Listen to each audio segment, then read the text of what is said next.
Namaskar, I am Vandana Teji and I welcome you all.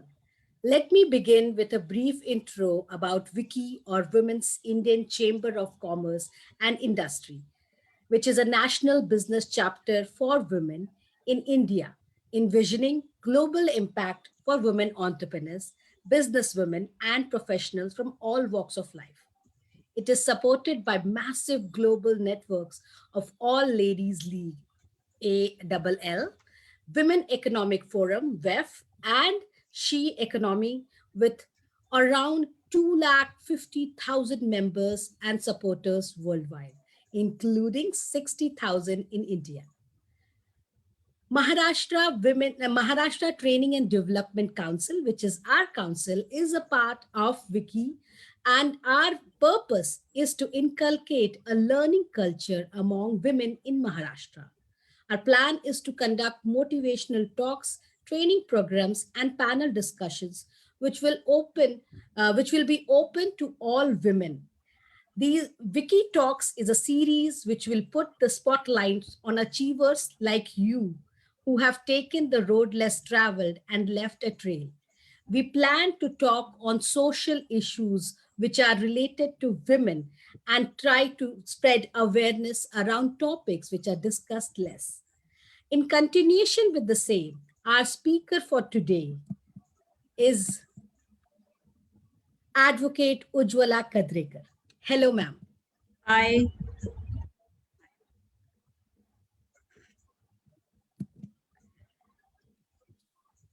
Hi. Hi, Rashi. Hi, everyone. Hi, Vandana. Hello, ma'am. Hello. So, Advocate Ujwala Kadrekar is a women and child rights and lawyer, a researcher, and a national trainer. Advocate Ujwala holds a master's in social work and an LLB from Mumbai University. She has been working in the social sector for around 25 years. During her stint of 12 years with the Maharashtra State Commission for Women, she has been actively involved in drafting of pertinent acts like the Protection of Women from Domestic Violence Act, PWDVA, the Sexual Harassment of Women at Workplace Act, that is POSH, and Criminal Law Act 2013 CLAA, also known as the rape laws. She has also formulated guidelines for various stakeholders under the Protection of Children from Sexual Offences Act, that is POXO, and is helping to build capacities of her stakeholders, including judicial officers, police officers, medical professionals on the above stated laws. Advocate Ujwala has worked on UNTF, UNDP, UN Women, British High Commission projects, and is currently working as a consultant with UNFPA and Oxfam India. Hello, and once again, welcome, ma'am. Thank you. Thank you, Vandana. Thank you so much for that introduction. And and for this opportunity too. Yeah. Ma'am, it's an honor to have you with us, and a leader, and who is not just leader through her work but also her act. So I think it is an honor for Wiki Maharashtra Training and Development Council to have you with us today, and I welcome you on behalf of everybody from our council. And ma'am, whenever I meet a person like you, the first question which I have in my head is if you can share a little about your journey, because it's amazing to know about your journey. Sure. Sure. Um, yeah, about my journey, definitely I am like you all. And yes, got opportunities, I should say that. And so I come from a very small town that is one station beyond Kalyan. I am born and brought up in Shahad. I studied that. That's a place where my schooling was done. But after doing my 12th standard, I was very clear in my mind that I don't want to do basic science. I always wanted to study medicine. But okay, I got an opportunity. My parents were very supportive. So all the way from Shahad, actually, I came to Nirmala Niketan College. I did my BSc Home Science, and from there I continued with my post graduation. in Masters in Social Work. And this was the time actually, I was actually opened up, rather I got this opportunity to know about social issues. And from there, I moved on. I worked with few NGOs. Yes, I got married, and after marriage I took up a job in government sector. So I worked with Maharashtra State Commission for Women. I joined as a counselor, and I resigned as officer on special duty. So that was my 10-12 years tenure in Maharashtra State Commission for Women. Being in Maharashtra State Commission for, it was an eye opener for me, because I was not a law graduate then. And of course, knowing about social issues, how the laws are formulated, because this was a time actually I got opportunity to work on certain drafts, some new legislations, or even suggesting amendments to existing laws. So this was a time basically I was working around these issues.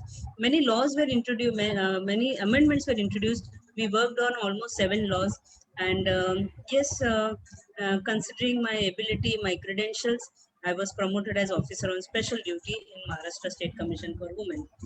This was the time I was also studying law. So while in government job, I studied law, because I always felt, because I began my career as a counselor, and I always believed, beyond a point I could not do. I could not advise a woman, if the counseling fails, if the woman is actually not got what she has actually come to commission for, so how do we really go about it?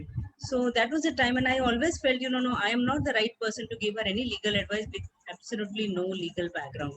And this actually prompted me to study law. So while I was in government service, I finished my law, and that was the time I decided I really need to move on. And yeah, it was a very hard decision, but very well supported by my, Yeah, that's yeah. indeed, ma'am. You were working for the government and you were doing good, and you decided to quit that. Yeah, I decided to quit.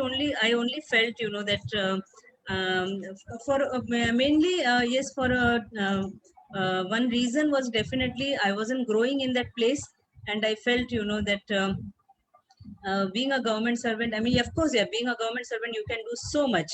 But I always felt, कि नहीं, we really need to contribute, if at all, contribute towards the welfare of the society. That was one point of time I decided to quit. I resigned from Maharashtra State Commission for Women, and I joined Lawyers Collective, which is an organization run by Miss Indira Jaising, if all of you know. Indira Jaising, yeah, Indira Jaising was Additional Solicitor General of India, but she's a director of Lawyers Collective. Noise That's collective. right. Yes. And while in commission, of course, so Domestic Violence Act was being enacted at that time, was being drafted. And from Maharashtra, in fact, we took the initiative to draft the state legislation, while a central legislation was also being drafted. So yes, contributed in the drafting of the act. But when I joined the Lawyers Collective, I really got an empty opportunity to do just to monitor the law, just to monitor its functioning, the evaluation of the law, which actually gave me opportunity to at national level to understand the implementation of the act, how the judiciary is looking at the law, how the other stakeholders are Amazing. really are looking at the law, and just to understand, the nitty gritty of its implementation, and the flaws, why it is not being implemented. So all this is was yes, as an UNTF project, we did monitoring of this law for almost 10 years. And Yes. yeah, it was a long time that we did. And so of course I got to work while in with Lawyers Collective. I was instrumental in, of course, not only just drafting of this law, of this Domestic Violence Act, but also mainly the monitoring and evaluation, and also looking into the implementation of the act. So and which actually opened up so many I should say so many arenas for us, and it gave us so many openings. Simultaneously, we also worked on sexual harassment of women at workplace. So this, of course, again, while in commission, and while in Lawyers Collective. But my major role was, of course, as a researcher, as a national trainer, and of course, when I see myself as even from the advocacy point of view. So these were my areas of expertise. I was never a litigating lawyer per se, but these were my areas of expertise. And this drafting and this understanding the implementation of the act, how to interpret the act in the court, all this was very helpful. This was an exercise for me. And yes, very unfortunate incident for the country was Nirbhaya incident. And in fact, we were advocating to bring amendment in the rape laws for many years. But and the triggering point was, of course, unfortunately, the Nirbhaya case. And when the Nirbhaya thing actually happened, so that was a time, and the POXO Act had just come in, and the Nirbhaya, because POXO Act came in November 2012, and Nirbhaya case happened in December 2012. So that was a time we really got an opportunity to present many research papers before the Justice Verma committee, and that is how we have the new law in place, that is the Criminal Law Amendment Act. It suggested changes not only in the rape laws, but also introduced many new sections for acid attacks, for outraging modesty of women, that is molestation. All these cases were also part of it. So so yes, so all this while what we saw was, all this while the laws were more evidence centric, it was more evidence based, but we really worked towards bringing in change in the perspective that these laws has to be women centric, has to be victim centric, sorry. Indeed, And indeed. yeah, then Ma'am, the evidence centric. I in also fact, got the, ma'am, this also, I'm sorry I'm cutting you, but I just no, wanted to please. make this point that, I have always felt, हमेशा लगता है मुझे कि जैसे कि women के लिए इतने act बने हैं, and there has been a lot of work behind it, but we being women, आज के date में भी बहुत कम acts हैं जिसके बारे में, I think women are themselves aware.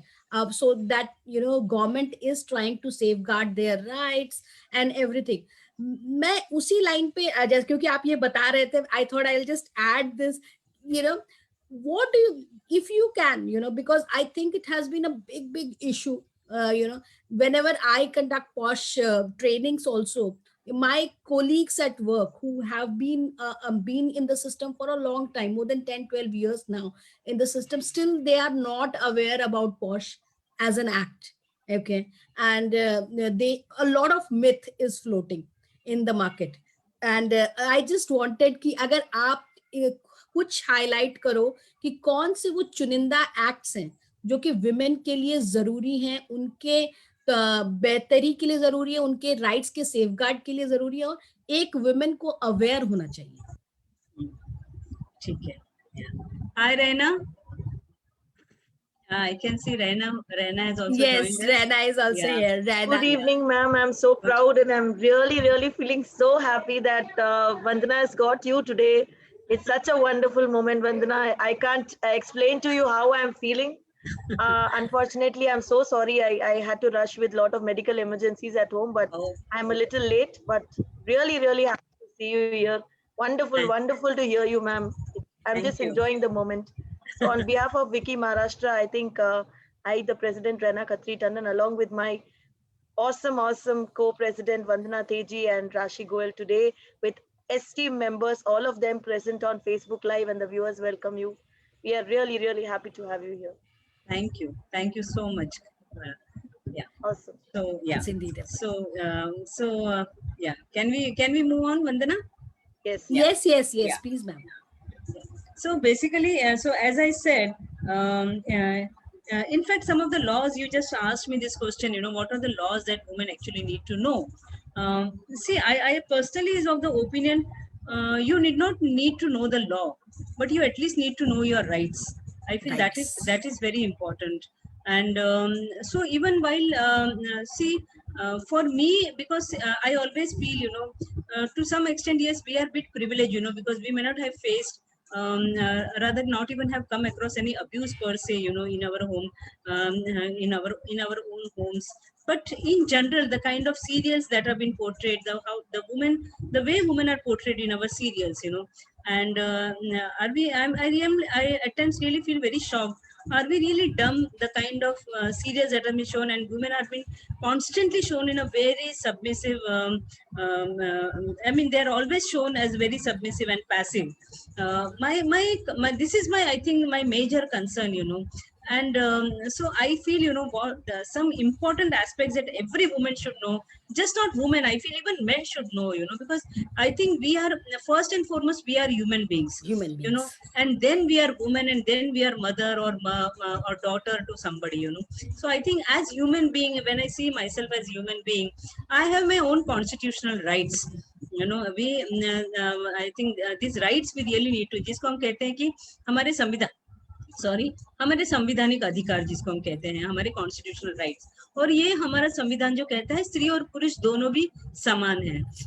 ये जो राइट टू इक्वालिटी के बारे में हम बात करते हैं, ये जो हम बोलते हैं इक्वल, और आज हम 21वीं सदी में हैं, तो हम क्या महिलाएं, फिर वो घर पर हो, घर के बाहर हो, या हमारे घर में हमारी बच्चियां हैं, क्या हम सच में अपने आप को इक्वल समझते हैं क्या?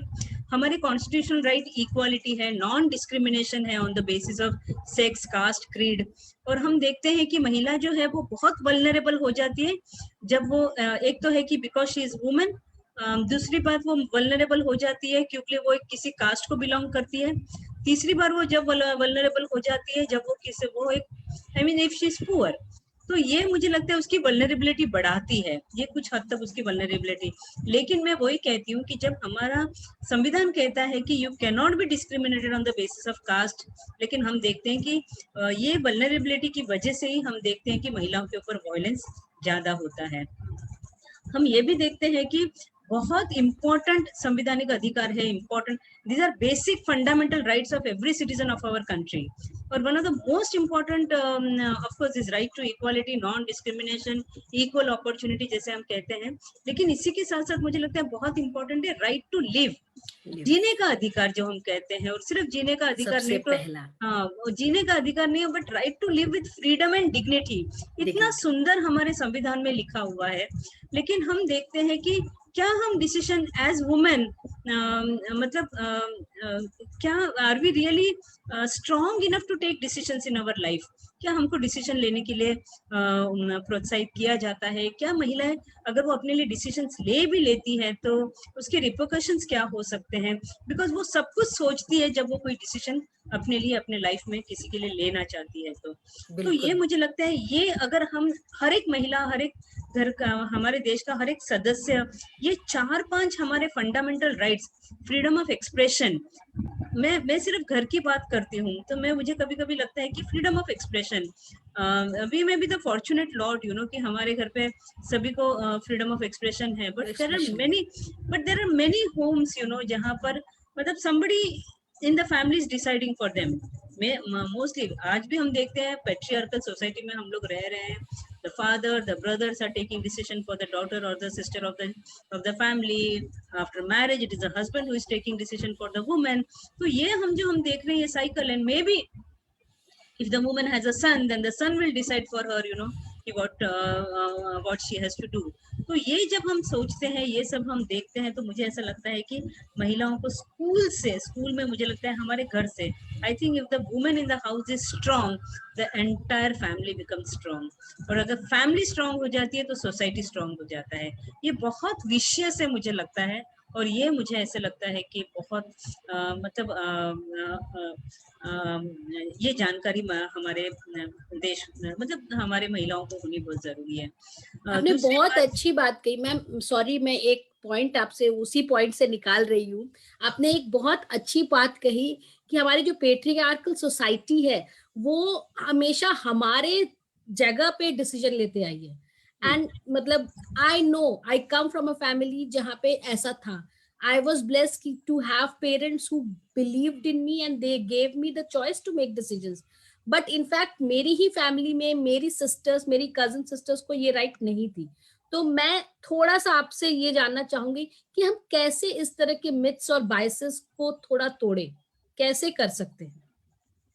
ये जैसे मैंने कहा है कि घर के अंदर मुझे मुझे ऐसे बहुत लगता है कि I am also mother of 2 children and और मुझे बहुत लगता है, आई स्ट्रांगली फील कि ये बहुत इम्पोर्टेंट होता है कि बहुत ओपन डायलॉग होना चाहिए घर के अंदर, यू नो, जहाँ पर mother is also equally involve as head of the family. She's equally involved, engaged in the decision making process. She's engaged, she's allowed to have a say in all the matters at home. अगर ये मुझे लगता है, ये अगर बच्चे देखते हैं तो they will definitely stand for themselves कि नहीं, we are allowed, we are also given space for ourselves कि हम इस तरह की बात कर सकते हैं। अगर हम देखते हैं कि जिस घर में, मतलब जनरली हम देखते हैं कि घर के अंदर हम, एक तो मैं कहती हूँ कि यस, डायलॉग होना बहुत जरूरी है। दूसरा मुझे लगता है कि बहुत इम्पोर्टेंट है कि अपने आप से एक अपनी एक पहचान करके, एक घर के अंदर, घर के बाहर एक अपनी खुद की एक पहचान होनी चाहिए। I always like to be known as Ujjwala, फिर वो मेरे घर के अंदर हो या मेरे घर के बाहर हो, आई दैट इज माई आइडेंटिटी। न कि मैं किसी की बीवी हूँ या किसी की बेटी हूँ या ना, वो भी मेरी आइडेंटिटी है, not that it's not my identity, but I feel, you know, मेरी खुद की एक पर्सनैलिटी होती है और वो पर्सनैलिटी मुझे सामने लाना है। मैं बहुत स्ट्रांगली बिलीव करती हूँ कि लड़का और लड़की, मतलब ये कहीं पे तो भी घर से हमारे चालू होना चाहिए कि क्या हम सेक्स जेंडर जैसा चीज समझते हैं, पहचानते हैं, हमको पता नहीं है। क्या सेक्स और जेंडर सेम होता है, अलग होता है, ये हम देखते हैं कि हम discriminate, how is it, you know, कि क्या एक 5 साल की बच्ची है या 2 महीने की बच्ची है, क्या उसको इतने अपने भाई जितनी भूख नहीं लगती है क्या? क्या उसको ये कहा जाता है कि तू वो ग्लास, पानी का ग्लास लेके अपने भाई को दे दे? Why it is not the other way around? Why the भाई is not asked to do that? हम ये कहते हैं कि हम, जब हम इक्वल अपॉर्चुनिटीज की बात करते हैं तो लड़का और लड़की को समानता, मुझे वही लगता है कि keep, how are you even going to respect the woman in your family? You know, मैं समझती हूँ कि treat your children, especially girls and boys को, हम देखते हैं कि बहुत सी फैमिलीज में आज भी लड़कियों को जब भी पीरियड्स आते हैं तो उसको पता भी नहीं होता है कि ये क्या हो रहा है। You know, the parents really need to engage with their children, talk about secondary sexual characteristics with their children, जो बहुत important है। और बॉयज और गर्ल्स के लिए इक्वली मुझे लगता है कि ये होना बहुत जरूरी है। अब equally, you know, then only I feel the boys in your family will respect women's body, will respect every woman in the family। और ये जो है in the family and also on the road, कल वो professionals बोल के बाहर जाने वाले हैं, तो जब तक आप ये इस तरह का इंट्रोडक्शन अपने बच्चों के साथ नहीं करते हो, एंड बहुत हेल्दी लिविंग, मुझे ऐसा लगता है कि हमारे समाज में जो कल्चर है, आप कल्चर भी देखोगे, जो हमारे रिचुअल्स हैं, आप ये देखोगे तो every ritual, every culture in our country is subordinating women to an extent. हम अभी आप देखोगे we are in 21st century. कौन से, जैसे आपने मुझे सवाल पूछा था कि कौन से लॉज महिलाओं को पता होने चाहिए, मुझे लगता है महिलाओं को नहीं, पुरुषों को भी पता होना चाहिए, सबको पता होना चाहिए, सबको पता होना चाहिए कि कौन से कानून है हमारे देश में। मुझे लगता है हम सभी को ये पता होना चाहिए कि हमारे देश में जो सबसे पोस्ट इंडिपेंडेंस जो कानून हमारे देश में महिलाओं के लिए बना था वो था dowry prohibition act.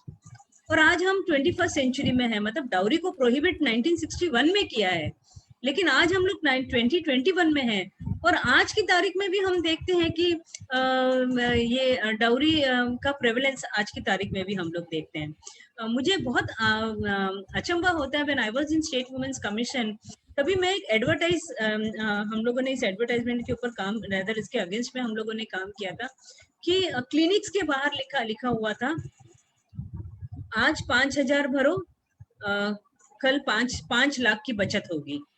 You know, so there was so much of underlying message in that कि see, if it is a female fetus, आप abort कर लो तो that will cost you 5,000 rupees, so that you don't have to incur another 5 lakhs rupees for a dowry। तो मतलब आप देखिए कि हमको हमारे अगर लड़की, इट्स वेरी सैड, आज आप चाइल्ड सेक्स रेशियो देखिए हमारे देश का, हर 1000 लड़कों के पीछे आज हमारे पास 843 फीमेल्स हैं। इतने आज हमारा सेक्स रेशियो, मतलब क्या हम प्रोग्रेसिव हैं, हमारे विचारों से हम हमने टेक्नोलॉजी में हमने बहुत तरक्की कर ली। हमने देखा है कि यस, आज हम एक डेवलपिंग कंट्री से हम शायद आगे चलकर हम डेवलप कंट्री हो जाएंगे। आज हमारी तुलना यूएस जैसे राज्यों से देश से हो रही है। जब हम ये सब देखते हैं तो क्या हमारी सोच, और मुझे ऐसा लगता है charity needs to begin from home. Indeed. जब मैं और उसके लिए मुझे ऐसा लगता है कि अपने घर से अपने खुद के विचार भी एक होना बहुत जरूरी है। हम किस तरह से विचार करते हैं, अगर मैं बाहर जाके प्रीच कर रही हूँ तो, और अगर मैं घर में ही मेरे घर के अंदर ही अगर मैं लड़का और लड़की के बीच में भेदभाव करती हूँ तो I am not in a position to preach what I practise. तो ये मुझे ऐसा लगता है कि, तो जैसे मैंने कहा है कि डाउरी प्रोहिबिशन एक्ट, अभी डाउरी प्रोहिबिशन एक्ट क्या कहता है कि डाउरी लेना और देना दोनों भी गुनाह है। Giving and taking of dowry is an offence, ये डाउरी लॉ बहुत अच्छे से कहता है।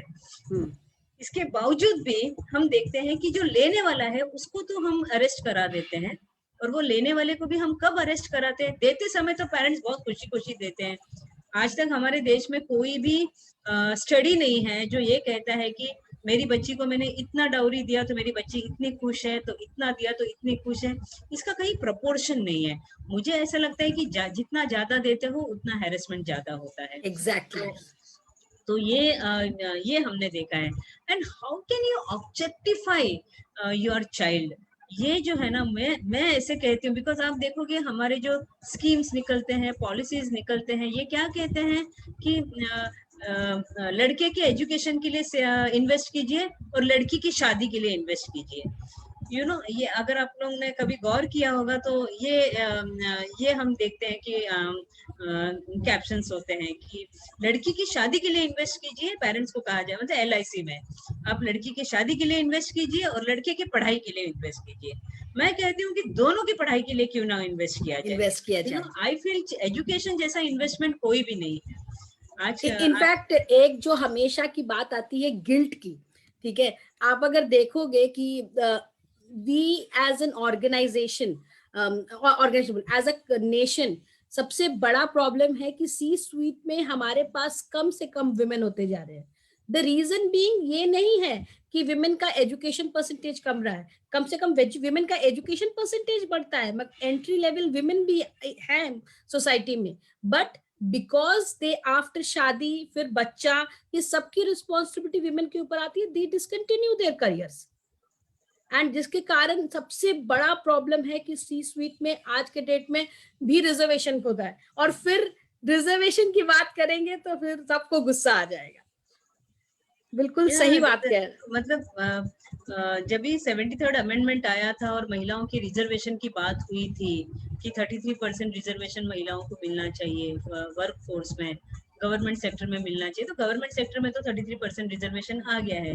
लेकिन आज की तारीख में आप देखोगे तो फिर जैसे पार्लियामेंट में आप देखिए कि कितने वुमेन पार्लियामेंटेरियंस हैं, कितने जजेस आज हमारे, कितने वुमेन जजेस हैं, तो आप देखोगे तो मिनिस्क्यूल है।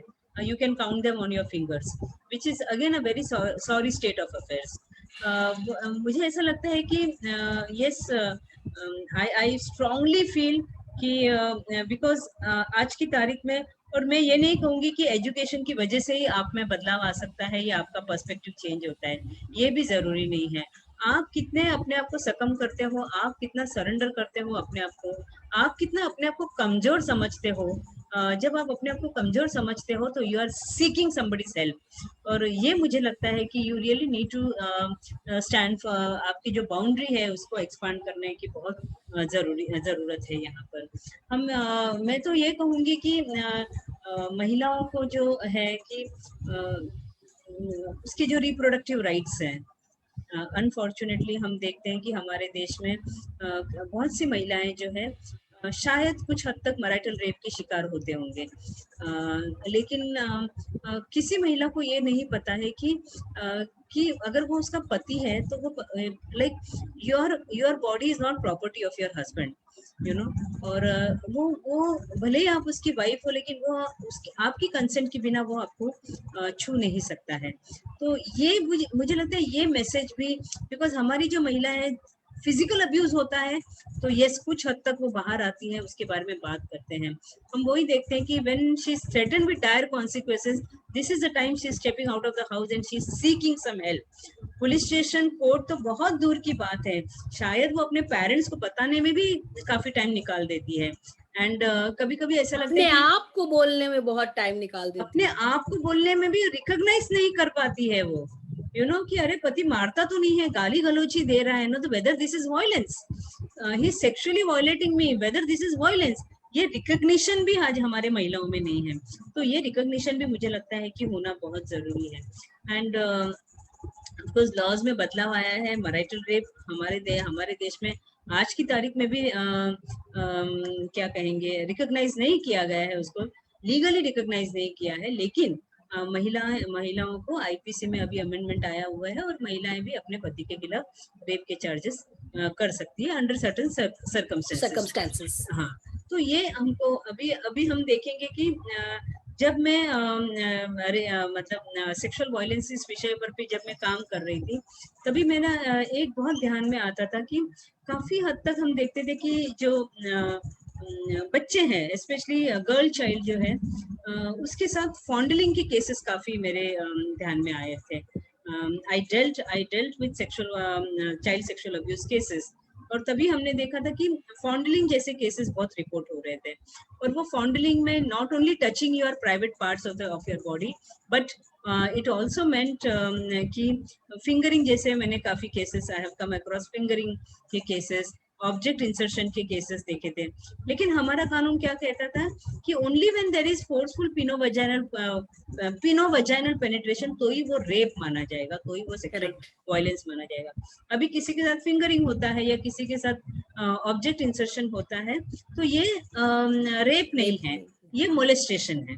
तो आप सोचिए कि कहाँ पर आपको 10 साल की सजा हो सकती है और कहाँ पर आपको 1 साल की सजा हो सकती है। तो ये भी we wanted to bridge this gap. We also felt कि चिल्ड्रन जो है, बच्चों को है, किस तरह से बच्चों को specially when they are sexually violated, तो एक क्रिमिनल केस हो जाती है। जब क्रिमिनल केस होती है तो उनको police will be investigating into the matter, the children were interrogated like an adult. वो जिस तरह से सवाल जवाब पूछे जाते थे, उनको ट्रायल के वक्त उनको कटघरे में खड़ा रखते थे। तो ये सब जो था, ये सब प्रोसीजर्स को हम लोगों ने चैलेंज किया और एक अच्छा गाइडलाइंस आया, और ये गाइडलाइंस के तहत पर साक्षी गाइडलाइंस जिसको हम कहते हैं, और तब जाके हमने protection of children from sexual offences act, ये एक स्पेशल लॉ है जो सिर्फ और सिर्फ हमारे बच्चों के लिए है, और ये बच्चों के लिए है।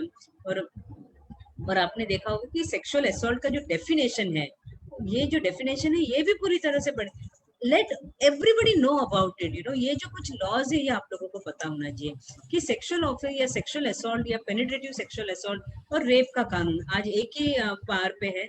और ये कानून ये कहता है कि कोई भी penetration by penis, by object, by any body part, कोई भी इस तरह का पेनिट्रेशन होता है in either into the vagina, into the anal region और इनटू द माउथ और यूरेथ्रा, ये 4 ओरिफिसेस में जब भी पेनिट्रेशन होता है तो इट इज रेप और it is penetrative sexual assault. और इसकी सजा जो है आज वो 20 साल से लेके लाइफ इम्प्रिजनमेंट तक भी हो गई है। तो ये सजा भी अभी बढ़ गई है। मैं सिर्फ इतना चाहती हूँ कि एटलीस्ट अंडरस्टैंड कि nobody can touch your body without your consent. आज आप लोगों ने देखा होगा कि नागपुर बेंच का जो जजमेंट आया हुआ था, स्किन टू स्किन टच का जो आया हुआ था, जुडिशरी कैसे इंटरप्रेट कर रही है उसको, ये भी हमको, तो क्या ये हमारा सिस्टम है जो हमको सोचने नहीं देता है? क्या हम उसका टेक्निकल इंटरप्रिटेशन देखेंगे? एक 12 साल की बच्ची को हम, मतलब ये जो आज आप लोगों ने प्रिया रमनी का केस देखा होगा, मतलब हम कहते हैं कि मैं तो सबसे पहला सवाल तो ये सभी लोगों से पूछना चाहती हूँ कि ऐसा कौन सा स्थान है जो महिलाओं के लिए सुरक्षित है? हमारे देश में कौन सी जगह ऐसी है जो महिलाओं के लिए सुरक्षित है? Which is a place where woman is most safe? Is home कहीं नहीं है। क्या घर उसका सबसे उसके लिए सेफ है? क्या रास्ता उसके लिए सेफ है? कहीं नहीं। क्या वर्क प्लेस उसके लिए सेफ है? मतलब आप सोचिए 21st सेंचुरी में हमने डोमेस्टिक वायलेंस का कानून लाया, protection of women from domestic violence act, जहां पर हमने रिकॉग्नाइज किया 4 तरह के वायलेंस, और वो वायलेंस है physical violence, emotional violence, economic violence and sexual violence.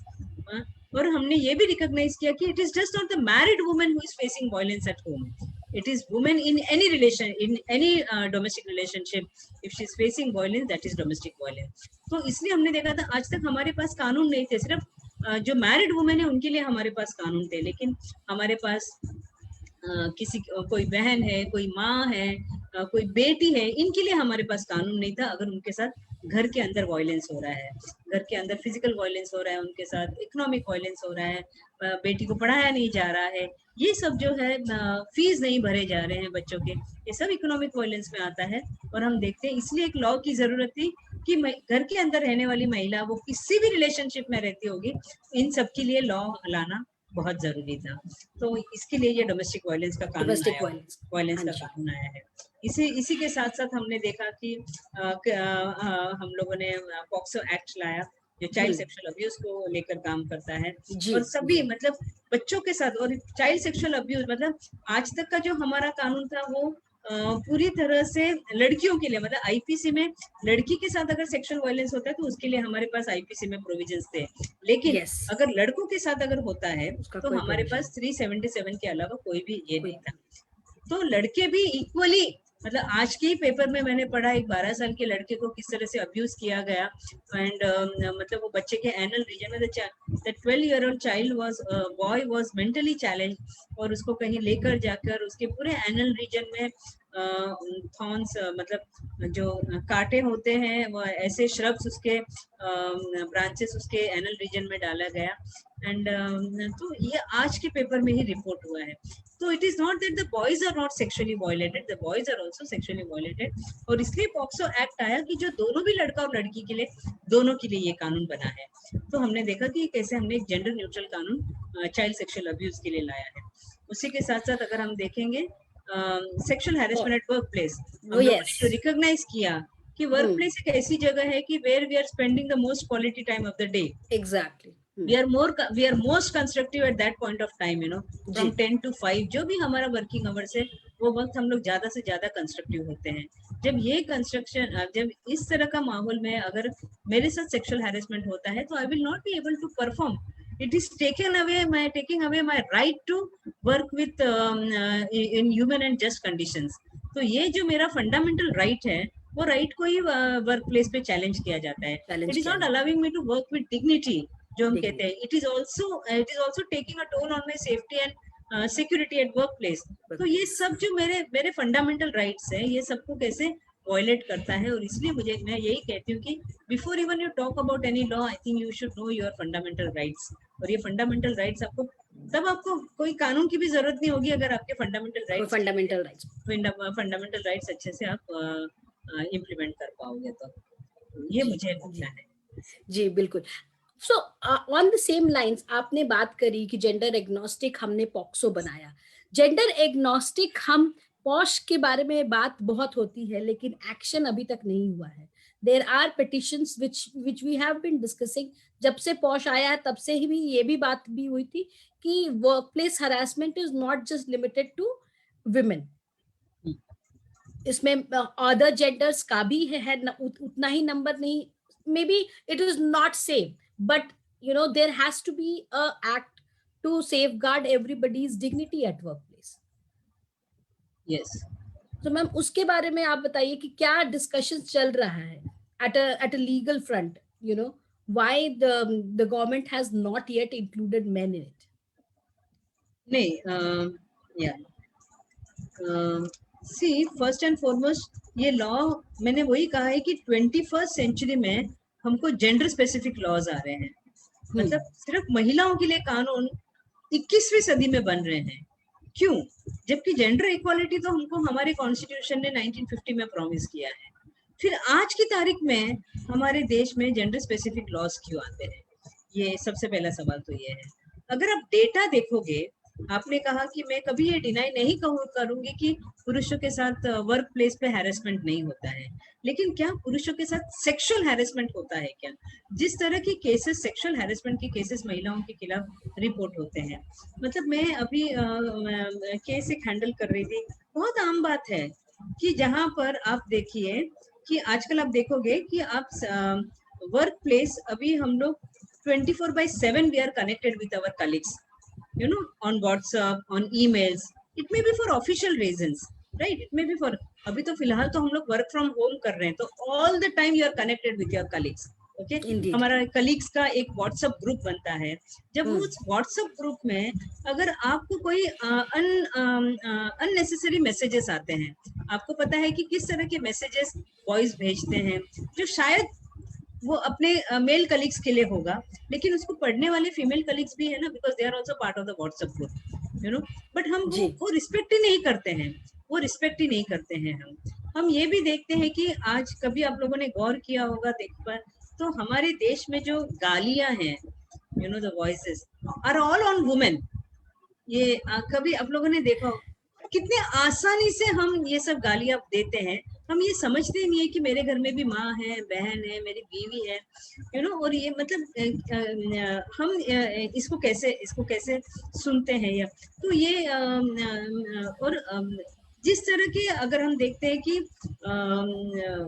आप देखो कि सेक्सुअल हैरेसमेंट जो है, महिलाओं के खिलाफ का जो हैरेसमेंट है, the kind of cases that are getting reported, you know, the kind of cases that are getting reported, मुझे तो ऐसे लगता है कि अगर वुमेन को एक तो है कि सेक्सुअल हैरेसमेंट जो है वो दो कारण से होता है। मुझे ऐसा लगता है कि कोई भी हैरेसमेंट जो होता है, इट इज ऑलवेज, या वायलेंस होता है, it is always between powerful and powerless, you know, Powerless. yeah, so it is always the powerful person who is harassing the powerless.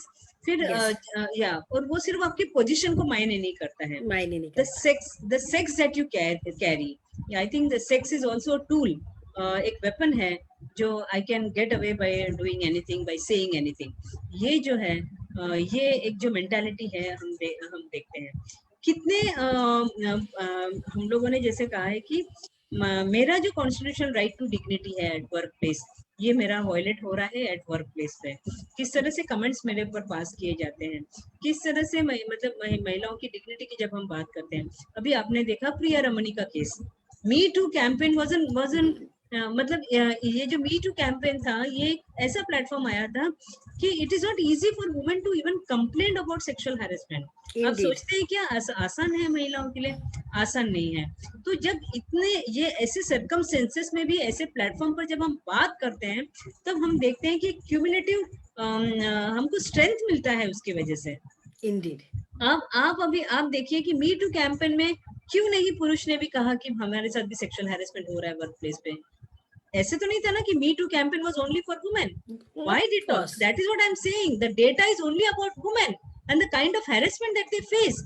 आज मैं मेरे काम पर जब जाती हूँ, unless the work place is conducive for me, I will definitely perform better.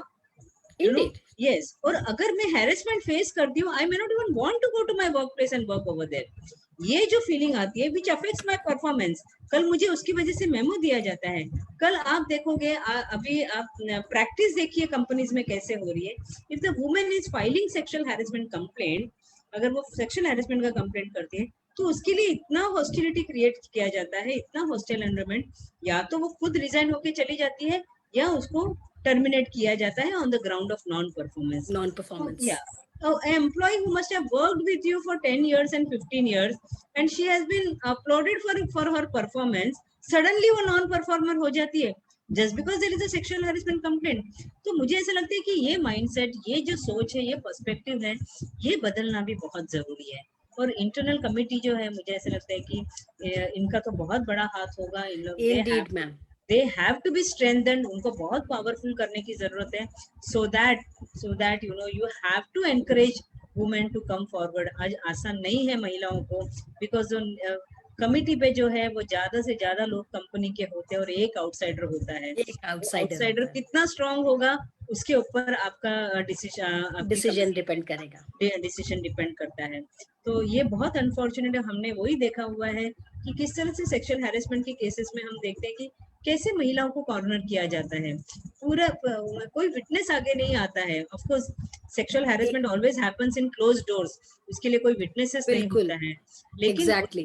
या तो मतलब कल जब मैं एक केस कर रही थी, तो 2 लड़कियों का केस था, और वो ये दोनों लड़कियों का यही कहना था कि मैडम हम लोग सिर्फ 4 लड़कियां हैं 70 एम्प्लॉयज में, we are only 4 girls and the atmosphere is so hostile हम जगह पर से उठ नहीं सकते। हमको डर लगता है कि जब हम पास होंगे उन लड़कों को तो क्या क्या सुनने आएगा, क्या क्या कमेंट्स हमारे पास हमको सुनने आएंगे।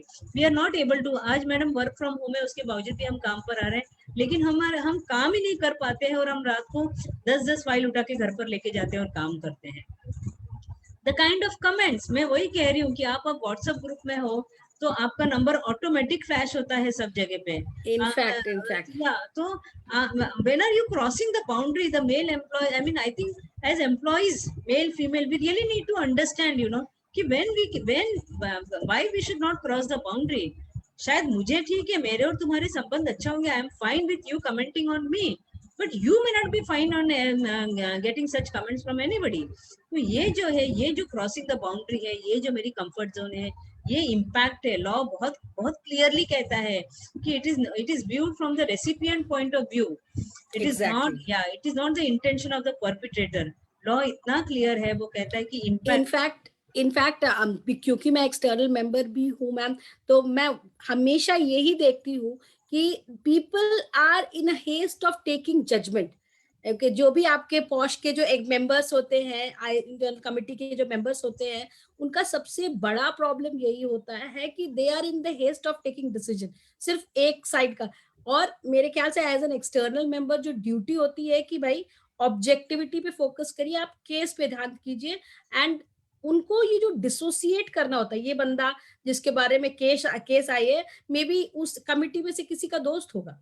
एग्जैक्टली ये So सभी it's a very very difficult scenario, and investigative mindset and mentality is not something with which we are born. We are born with judgmental, कहेंगे ये देखो वो देखो, ये जो प्रॉब्लम है। और आज के डेट में इस चीज को अगर कोई भी वर्क प्लेस पे सिर्फ एक कमिटी बनाने देने से बात नहीं बनेगी, जब तक कि इनकी क्वार्टरली मीटिंग्स नहीं होंगी, जब तक कि कंप्लायंस का ध्यान नहीं दिया जाएगा, ट्रेनिंग की ध्यान नहीं दी जाएगी। या मुझे भी वही लगता है। देखो, लॉ का नाम ही क्या है, sexual harassment of women at work place, prevention, prohibition and redressal.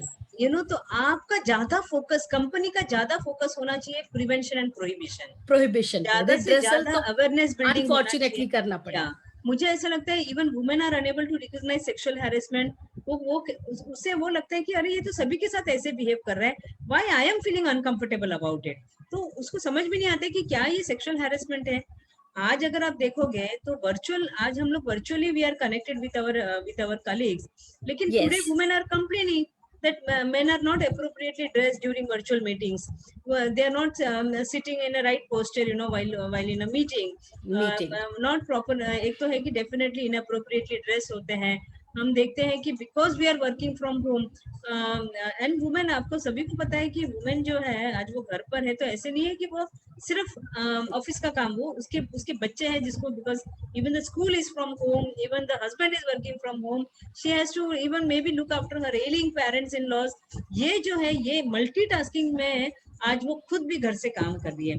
तो महिला जब घर से काम करती है तो वो कितना प्रायोरिटाइज किया जाता है, क्या उसको एक अलग से कमरा मिलता है, क्या उसको एक लैपटॉप मिलता है काम करने के लिए, क्या वो 8 to 5 एक जगह पे बैठ सकती है, क्योंकि इन बिटवीन उसको शायद नाश्ता बनाना होगा, खाना बनाना होगा, या बच्चों के स्कूल को अटेंड करना होगा, ये जो भी है। तो sharing of responsibility, and I think you know, मैंने जैसे शुरू में ही कहा है कि बचपन से अगर हम बच्चों को एक दूसरे को रिस्पेक्ट, दोनों मेल फीमेल को अगर जब तक हम एक दूसरे को रिस्पेक्ट करना नहीं सिखाएंगे ना, ये बहुत यू नो कि we cannot take women for granted. Cannot agree more on this. In fact, yes. And बच्चों का कैसा है ना, they are very very perceptive. अगर वो देखेंगे कि आप अपने घर की जो मदर है या जो वाइफ है, आप उसको रेस्पेक्ट कर रहे हो, आप उनके पॉइंट ऑफ व्यू को रेस्पेक्ट कर रहे हो, they will learn the same thing. Absolutely. And बहुत ही सही बात बोली आपने कि it has to be inculcated right from the childhood. और जब तक हम इसके बारे में, मतलब मुझे ऐसा लगता है कि घर से, I always strongly feel कि charity begins from home. आपको घर से, because for children teachers are their best role models, हम कहते हैं, because children believe in teachers more than their own parents. तो जब हम कहते हैं तो इसलिए हम चाहते हैं कि टीचर्स और बच्चों में भी उस तरह का ओपन डायलॉग होना चाहिए। आज हम देखिए, हम मैम 20। वही मैं बोल रही थी, आप बच्चों की बात कर रहे थे, मैं आपसे क्योंकि मैं जानती हूँ कि आप साइबर हरासमेंट एंड बुलिंग के ऊपर भी आपका बहुत अच्छा नॉलेज है। मैं जानना चाहती थी क्योंकि मेरे बहुत सारे फॉलोअर्स हैं जो कि इन्फ्लुएंसर्स बनना चाहते हैं। आज के डेट में यंग जनरेशन है, they want to be on social media, मगर ये ट्रोलिंग, ये कंटिन्यूअस कमेंट्स एंड उसके कारण आप देख रहे होंगे जो सोशल मीडिया इन्फ्लुएंसर्स है उनके नंबर ऑफ सुसाइड्स इतने बढ़ते जा रहे हैं कि हर दिन आपको, हर हफ्ते एटलीस्ट एक ऐसा सुसाइड का केस जरूर आएगा जहाँ पे एक सोशल मीडिया इन्फ्लुएंसर को ये हो गया और उसके कारण उसने सुसाइड कर ली। मैम आपकी हेल्प चाहिए ये अंडरस्टैंड करने के लिए कि ये जो ट्रोलिंग है, ये साइबर बुलिंग अगर आपके साथ किसी के साथ हो रहा है तो how can that person take action.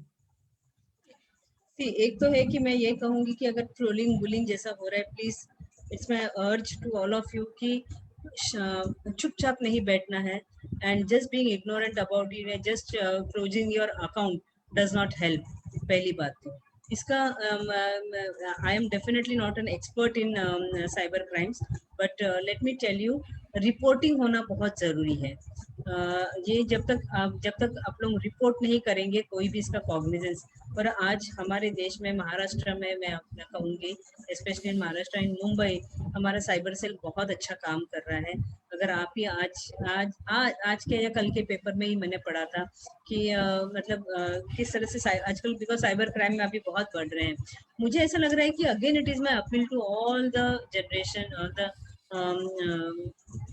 कि ऑडियंस, मुझे ये कहना है कि आप सोशल मीडिया को किस तरह से हैंडल, आप खुद कैसी आपकी रिस्पॉन्सिबिलिटी ले रहे हो, आप क्या शेयर कर रहे हो सोशल मीडिया पे, बिकॉज आज का जो ट्रेंड है इसमें हम लोग पर्सनल और प्रोफेशनल में हम डिफ्रेंशिएट ही नहीं कर पा रहे हैं, एंड और इसकी वजह से क्या हो रहा है कि आप किस तरह के आपके फोटोज पोस्ट कर रहे हो, आप अपने पर्सनल लाइफ को पोस्ट कर रहे हो, जो इंफॉर्मेशन सोशल मीडिया पे जा रहा है, कोई आपको ट्रोल कर रहा है, उसके लिए नो बिजनेस। मतलब आज आप देखोगे कि इवन सेक्सुअल हैरेसमेंट के केसेस में भी बहुत सी फीमेल एम्प्लॉयज ने मेरे पास ये भी कंप्लेंट किया था कि मैडम मेरे कलीग्स जो है, बिकॉज अभी हम लोग मेल पे कनेक्टेड है, बिकॉज हम लोग व्हाट्सएप पे कनेक्टेड है, तो ultimately they have access to my Facebook account also, या मेरे इंस्टाग्राम अकाउंट पे भी, तो मुझे कमेंट्स, फ्रेंड रिक्वेस्ट भेजा जाता है, और जो मैं एक्सेप्ट भी नहीं करती हूँ, उसके बाद भी ये ट्रोलिंग चालू रहती है, तो मैं वही कह रही हूँ कि you have to draw that line कि आप कितना पर्सनल होंगे, आपको कब प्रोफेशनल होना है। और जब तक आप ये नहीं, when you are not able to, and उसके बावजूद भी आपके साथ ट्रोलिंग हो रहा है, स्टॉकिंग हो रहा है। I did one case of stalking, on telephonic stalking पे मैंने एक केस किया, immediately we reported to the cyber crime, immediately we reported, and see it stopped. तो मैं वही कह रही हूँ कि कहीं ना आपको रिपोर्ट तो करना ही करना है ऐसे जी। आपका नंबर, बिकॉज जब तक आप ये नहीं करोगे, आप ये मत सोचिए कि आप घर पे बैठोगे तो अपने आप ये सब खत्म हो जाएगा, तो it is not that. So you basically have to take proper cognizance, ये मैं कहूँ। इनफैक्ट ऑन दिस लाइन मैं एक छोटा सा अपना भी एक्सपीरियंस शेयर करना चाहूंगी कि जब मैं दिल्ली गुड़गांव में शिफ्ट हुई थी, थोड़े दिन के लिए मैं वर्क कर रही थी, बॉम्बे से, पुणे से गुड़गांव शिफ्ट हुई थी, तो मैं भी, मेरे साथ भी ये खुद हुआ था, टेलीफोनिक हरासमेंट हुआ था, जहाँ पे मेरे पास एक कंपनी का स्टैंडर्ड नंबर था, मगर उसके ऊपर रात के 3 बजे, मतलब सुबह के 3 बजे 4 बजे ऑब्सीन मैसेजेस और कॉल्स आते थे, एंड मैं बहुत परेशान हो गई थी। एंड जैसा आपने कहा मैम, बॉम्बे का साइबर सेल, वैसे ही दिल्ली का भी साइबर सेल पे मैंने ऑनलाइन ही रिपोर्ट लिखी थी, and I was surprised the way they actually reciprocated to it. हाँ एकदम, एसएचओ साहब ने ही मुझे डायरेक्टली कॉल करके 6 महीने के बाद भी फॉलो अप लिया कि मैम इज इट रिपीटिंग और is it has stopped forever, and in fact only then the case got closed, and I was so surprised and also delighted that the police is changing and हम उनको trust कर सकते हैं। बिल्कुल, या of course मैं अभी इतने ट्रेनिंग्स ले रही हूँ, तो मुझे पता है कि यस, वो चाहते हैं कि हम महिला और बच्चों की मदद करें। पर्सपेक्टिव में बदलाव आ रहा है, of course the changing is happening in very slow space, but yes, doesn't matter, drop in the ocean, but yes, we are definitely going to see a change. There is a sea change, what we saw, what I saw, मेरे अभी almost 30 years in the field हो गए हैं, और ये 30 साल में मैं जो change देख, of course pace बहुत slow है, but ठीक है, मतलब देर आए दुरुस्त आए, हम जैसे कहते हैं, और we are really looking forward for this change. But मैंने जैसे कहा है कि only law cannot bring that change. आपका परसेप्शन बहुत इंपॉर्टेंट होता है, आपका एटीट्यूड बहुत इंपॉर्टेंट होता है, वो भी आपका पॉजिटिव एटीट्यूड होना बहुत जरूरी है, एंड रिस्पेक्ट. मुझे ऐसा लगता है कि जो रिस्पेक्ट है, मतलब every citizen should respect every gender and every sex. ये जब तक हम लोग नहीं करेंगे, ये जो बदलाव है, ये कानून अपने आप में काम नहीं करता है. लेट मी टेल, कानून अपने आप में काम नहीं करता है.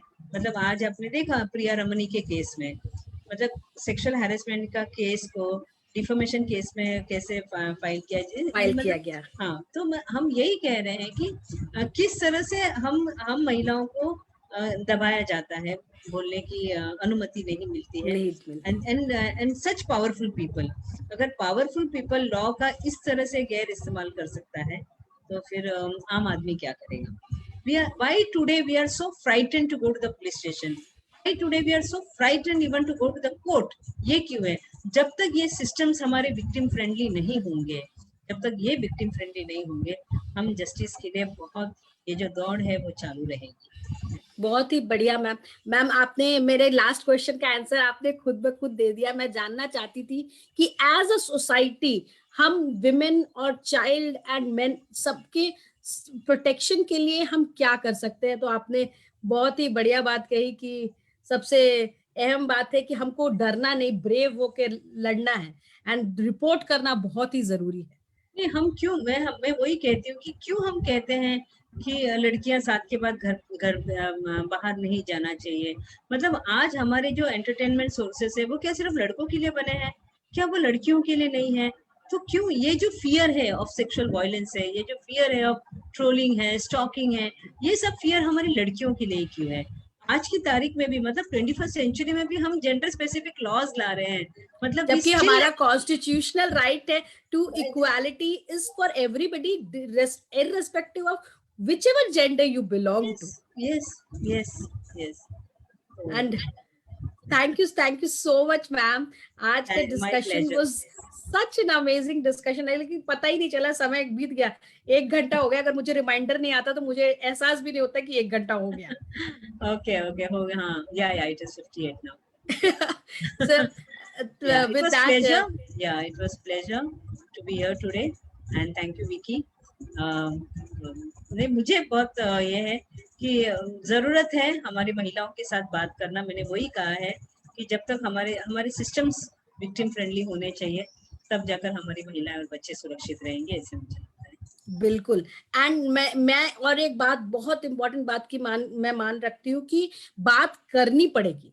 डिफिकल्ट बात है, पीरियड्स की बात करने में शर्म आती है, अपने बारे में गलत हुई बात को डिस्कस करने में शर्म आती है, लेकिन उस शर्म को हमको तोड़ के आगे बढ़ना पड़ेगा. क्योंकि अगर हम चुप रहेंगे, जब तक हम चुप रहेंगे, हमारे साथ गलत होता ही रहेगा. And we have to break silence. Yes, thank you ma'am. Thank you. नमस्कार, मैं वंदना तेजी उज्ज्वला कद्रेकर मैम के साथ आप सभी का शुक्रिया अदा करती हूँ कि आज आपने हमारे चैनल पे आए और हमारी बात सुनी. इसी तरह विकी टॉक्स के जरिए हम और भी बहुत सुप्रसिद्ध महिलाएं जिन्होंने बहुत काम करा है विमेन के फील्ड में, और आपकी जानकारी भी बढ़ाएंगे, क्योंकि हमारा पर्पस ही यही है कि to train women across India and Maharashtra in specific. Thank you, ma'am. Thank you. Great evening to everybody.